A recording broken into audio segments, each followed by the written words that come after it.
देश में किस किस्म के हालात हैं। भारतीय जनता पार्टी की तीसरी बार सरकार बनने के बाद हमें किन हालात से गुजरना पड़ा,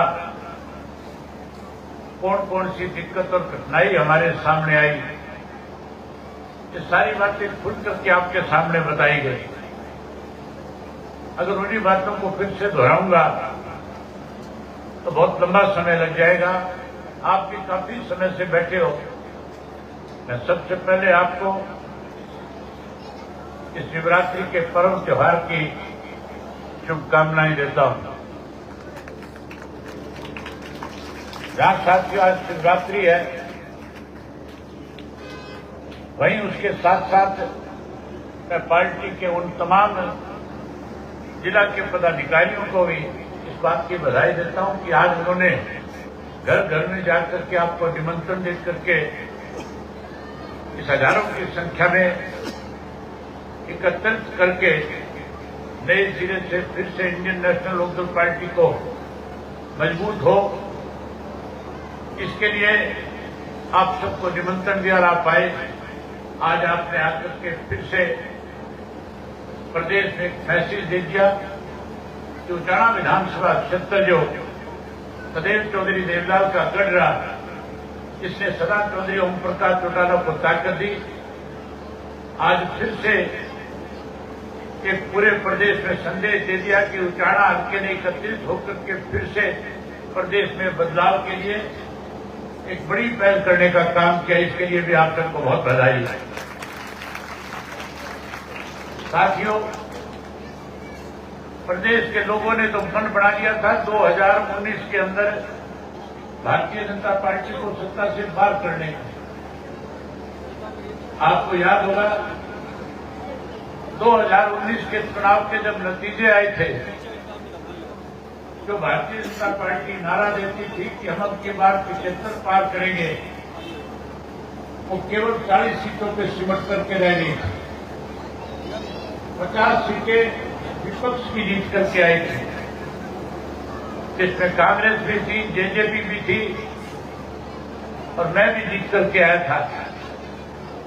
हम सबका फर्ज तो ये बनता था कि इकट्ठे होकर के भाजपा को सत्ता से बाहर करके प्रदेश के लोगों को ज्यादा से ज्यादा सुख सुविधाएं प्रदान हो, उसके लिए फैसले लेते।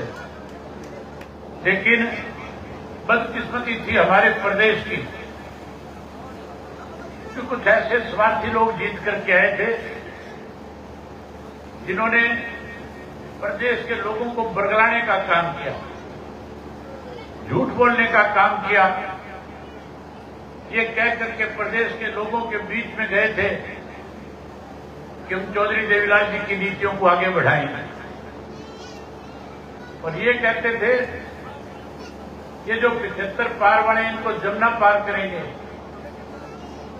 और यहां तक भी झूठ बोलते थे और कहते थे कि जाट आरक्षण आंदोलन के दौरान भारतीय जनता पार्टी की सरकार ने जिन 32 नौजवानों को कत्लेआम किया है, हम उसका जांच कराएंगे। कत्लेआम करने वाले भारतीय जनता पार्टी के लोगों को और उन अधिकारियों को जेल की सलाखों के पीछे भेजेंगे जिन्होंने ये गलत काम किया है। आप लोगों ने विश्वास कर लिया, भरोसा कर लिया और 10 सीटें जीत करके दे दी।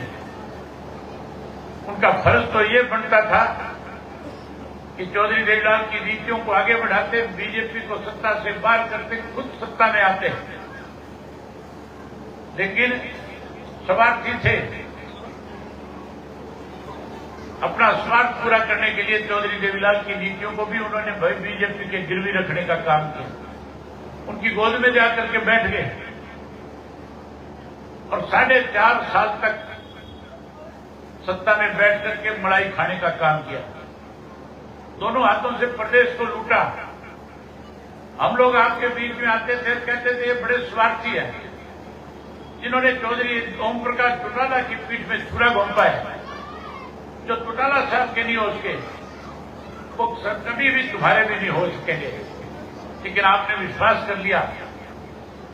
माजरा जी कह रहे थे, बता रहे थे कि मैं आ रहा था तुम्हारे बीच में, कह रहा था, मेरी बात पे विश्वास नहीं किया। तुमने कहा कि हमें चौधरी देवीलाल का दूसरा रूप नजर आ रहा है। जितने दोषी वो लोग थे, जिस तरह का चौधरी देवीलाल की पीठ में उनकी नीतियों को गिरवी रख करके, चौटाला साहब की पीठ में छुरा घूम करके, आप लोगों का विश्वासघात करके सत्ता में आए, 4.5 साल मलाई चाटी इस प्रदेश की, और 4.5 साल के बाद बीजेपी वालों ने भी सत्ता से बाहर करने का काम किया। साथियों, उसी वक्त लोगों ने फैसला कर रखा था, मन बना रखा था कि 2024 का जब चुनाव आएगा हम इन स्वार्थी लोगों का सफाया कर देंगे। लेकिन 2024 के अंदर जहां आपने उनका सफाया कर दिया, वहीं कांग्रेस के नेताओं ने, जो कांग्रेस के आगू थे, जो मुख्यमंत्री पद के दावेदार थे, कहीं ना कहीं भारतीय जनता पार्टी ने उनके ऊपर मुकदमे दर्ज करके, उनकी इंक्वायरियां करा करके उनको भी डराने का काम किया। मैं कहता था उस वक्त कि हुड्डा साहब जो है भाजपा से मिलकर के प्रदेश को कमजोर कर रहा है। आप लोगों को विश्वास नहीं होता था। जहां भी जाता था, जब बैठ करके इस बारे में चर्चा करता था, तो लोग कहते थे एक बार हमें बीजेपी को सत्ता से बाहर करना है, कांग्रेस को सत्ता में लेकर के आना है। आपका मन तो था कांग्रेस पार्टी जीत करके आए, सत्ता में आए, बीजेपी सत्ता से बाहर हो जाए। लेकिन साथियों, भूपेंद्र सिंह हुड्डा नहीं चाहता था कि कांग्रेस की सरकार बने। उसको इस बात का भी डर था कि अगर कांग्रेस सत्ता में भी आ गई तो तेरे को कोई मुख्यमंत्री नहीं बनाएगा, तेरी जगह कोई तीसरा नाम आ जाएगा। और उस दिन और ज्यादा घबराहट पैदा हो गई थी जिस दिन वीरेंद्र सिंह के लड़के को अचानक से टिकट राहुल गांधी ने दे दिया था। साथियों, मुझे याद है जब चुनाव आया था तो हमने अपनी पार्टी की तरफ से सर्वे कराया, बीजेपी ने कराया, कांग्रेस ने कराया, और उस सर्वे की रिपोर्ट में बड़ा खुल करके सर्वे करने वाले लोगों ने लिखा था कि कांग्रेस पार्टी ने अगर सिटिंग 30 के 30 एमएलए को टिकट दे दिया तो 30 में से 16-17 हार जाएंगे। उनके हार का कारण भी लिखा था कि क्यों हारेंगे। हार का कारण था कि जिन लोगों ने उनको चुन करके भेजा था, जहां उन लोगों के सुख दुख में उनको शामिल होना चाहिए था, वहां उन्होंने उनकी अनदेखी करी थी। इसलिए लोगों ने फैसला किया कि चाहे किसी को वोट देना पड़े लेकिन इनको नहीं जिताएंगे। जब ये रिपोर्ट आ गई तो बीजेपी वालों ने ईडी के माध्यम से हरियाणा प्रदेश में अलग अलग बिल्डरों के घरों पे छापे मरवा दिए, और छापे मारे जब गए थे तो एक पार्सनाथ नाम का एक बिल्डर था। उस बिल्डर के घर के ऊपर ईडी के लोग जब गए तो उसके घर से भूपेंद्र सिंह हुड्डा के किए हुए दस्तावेज मिल गए। उन्होंने हुड्डा के खिलाफ मुकदमा दर्ज कर दिया। ईडी वाले जिस किसी के खिलाफ जब पर्चा दर्ज करते हैं तो उसको अरेस्ट भी कर लेते हैं, गिरफ्तार भी कर लेते हैं। लेकिन हुड्डा को गिरफ्तार करने की बजाय साथियों उसको ये समझाया गया कि अगर जेल की सलाखों के पीछे जाना नहीं चाहते, जेल से बचना चाहते हो, तो फिर जाकर के बीजेपी के नेताओं से मिलो। हुड्डा रातों रात जाकर के अमित शाह से मिला। अमित शाह से कहने लगा, बताओ मैं आपकी क्या सेवा कर सकता हूं, मैं आपके क्या काम आ सकता हूं। अमित शाह ने कहा, एक ही काम करो, अगर जेल से बचना चाहते हो तो अपने सिटिंग 30 के 30 एमएलए को पहले टिकट दे करके आओ। हुड्डा राहुल गांधी के पास गया, जाके कहने लगा, मुझे आज ही खबर मिली है अगर हमने सिटिंग 30 एमएलए को टिकट नहीं दी तो पार्टी में बगावत हो जाएगी, और अगर बगावत होगी तो फिर बड़ी बड़ी सरकार कहीं ना कहीं रुकावट पैदा कर देगी। राहुल गांधी ने हुड्डा पे विश्वास किया, 30 की 30 टिकटें डिक्लेयर कर दी। अगले दिन मनोहर लाल खट्टर ने बयान दे दिया कि अब हमें सत्ता में आने से कोई नहीं रोक सकता, क्योंकि सर्वे की रिपोर्ट में साफ लिखा हुआ था कि अगर 30 को टिकट दे दी 17 हार जाएंगे। भाजपा के लिए रास्ते खोल दिए। जहां भाजपा के लिए रास्ते खोलने का काम किया, वहीं राहुल गांधी ने जिनको अपनी मर्जी से टिकट दिया था जो हुड्डा के खिलाफ थे, जो हुड्डा को चाहते नहीं थे, जो हुड्डा को रड़कते थे, जब उनको टिकट दिया तो हुड्डा ने उनके खिलाफ भी बागी उतार दी। दूर जाने की जरूरत नहीं है, 9 लोगों का है और जिनमें से एक आपके उठाने वाला भी है।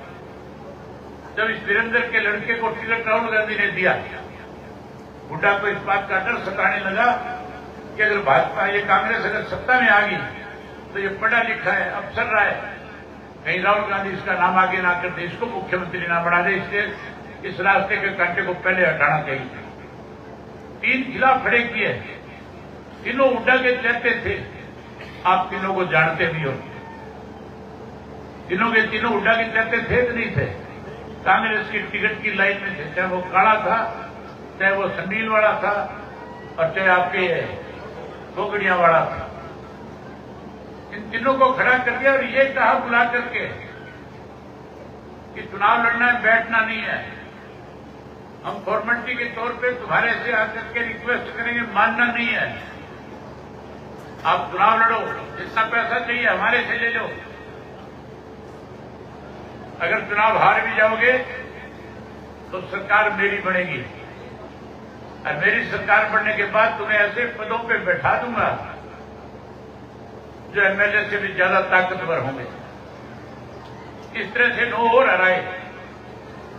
यहां तक भी जयप्रकाश ने बयान दिया 7 रोड गांव के अंदर, जब लोग कह रहे थे 60 सीट आएंगी, वो कहने लगा बावड़े हो रहे हो, 40 दे दो, 40 में मुख्यमंत्री बना लेंगे। लोगों ने 40 की बजाय 37 दे दी, बोले बना लो सारा मुख्यमंत्री। अब की बार जो सरकार बनी भूपेंद्र सिंह हुड्डा की मेहरबानी से बनी है कि नहीं बनी है? हुड्डा की मेहरबानी से, पहले थारी मेहरबानी से बनी। तुम सर पर ना बैठाते तो बढ़ जाती है। शुरुआत तुमने करी थी और तुम्हारे देखा देखी जिंदगी 5 सीटें जीत करके दे दी। तुम शुरू में रात काट देते तो आज ये दिन नहीं देखने पड़ते तुम्हें। अभी एक बहन आकर के कह रही थी कि हमारे यहां पानी नहीं है, बिजली नहीं है, और बहुत सारी समस्याएं खटकर गांव की बता रही थी। जब चौधरी ओम प्रकाश चौटाला मुख्यमंत्री था तब ये समस्याएं नहीं थी, तब ठीक है ये समस्याएं। पानी की तो बस तुम अपनी गलती ने सुधार लो, अगली बार इंडियन नेशनल लोकदल पार्टी जिसको टिकट देके भेजे उसको जिता दियो, ये सारी समस्याओं का समाधान रातों रात अपने आप हो जाएगा, किसी को कहने और करने की जरूरत नहीं पड़ेगी। माजरा साहब कह रहे थे एक बार समय देकर के देखो, आर पार करना आता है, बीच की बात नहीं रहने दूंगा, ऐसा जुगाड़ दिखा दूंगा, सारी 7 पीढ़ी याद रखी। साथियों, इस बार हुड्डा ने बढ़ाई और अब तो हुड्डा ने इस बात पे मोहर भी लगा दी कि मेरे रहते हुए कांग्रेस में भारतीय जनता पार्टी की सरकार सत्ता से बाहर नहीं जाएगी। अभी राज्यसभा का चुनाव था, 37 एमएलए थे, 30 की जरूरत थी। कह तो ये रखा 39 वोट आएंगे। मेरे लिए कहता था अभय सिंह बीजेपी की मदद करेगा। मुझे जब पत्रकारों ने पूछा, मैंने साफ कहा था हुड्डा मेरे से वोट मांगता नहीं, बीजेपी को देता नहीं। इसलिए लोग जो कहेंगे, लोग जैसा फैसला लेंगे, लोगों के साथ खड़ा हो जाऊंगा। प्रदेश के लोगों की जन भावना थी कि ना कांग्रेस के साथ जाओ ना बीजेपी के साथ जाओ, अपनी ताकत बढ़ाओ, अपने साथियों को मजबूत करो।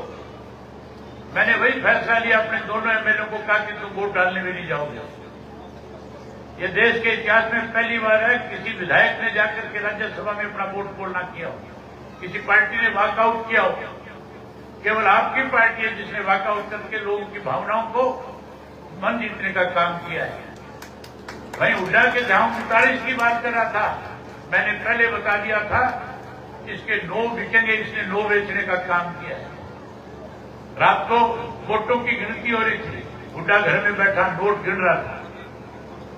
20-20 करोड़ में एक बेचा है, 220 करोड़ रुपए 9 के लेने का काम किया है।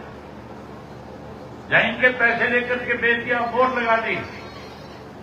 अब साथियों कहीं भी जाओ, बाजार में जाओ, अस्पताल में जाओ, रेलवे स्टेशन पे जाओ, मंडी में जाओ, गांव की चौपाड़ में जाओ, कहीं ताश खेलने वाले 4 व्यक्ति इकट्ठे बैठे, राजनीतिक बात चली, सब एक ही बात करते हैं कि बीजेपी की सरकार अब की बार हुड्डा की वजह से बनी, बाबू बेटा ने नाश कर दिया।